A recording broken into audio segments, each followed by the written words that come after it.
iMovie has been a staple for Apple users looking for a straightforward video editing solution, but does it really live up to the hype? Let's dive into what makes iMovie tick and whether it's the right fit for you. iMovie is Apple's free video editing software, designed for macOS and iOS users. Right off the bat, the interface is clean and user-friendly, making it accessible for beginners. You can easily drag and drop clips, add transitions, and apply filters, which is great for those just starting their video editing journey.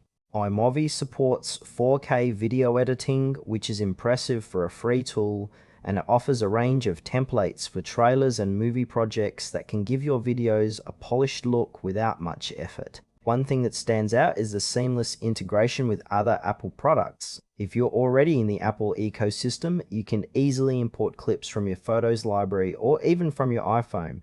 However, there are some limitations. Advanced users might find the lack of more sophisticated features like multicam editing or advanced color grading frustrating.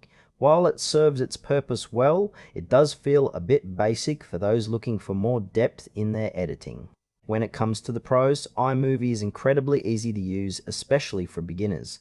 The free price tag is a significant plus, and the ability to edit in 4K is impressive. Plus, the templates can help anyone create professional-looking videos quickly. On the downside, the lack of advanced features can be a deal-breaker for serious videographers. If you need capabilities like advanced audio editing or motion graphics, you might want to look elsewhere. Additionally, the software is only available on Apple devices, which limits accessibility for Windows or Android users.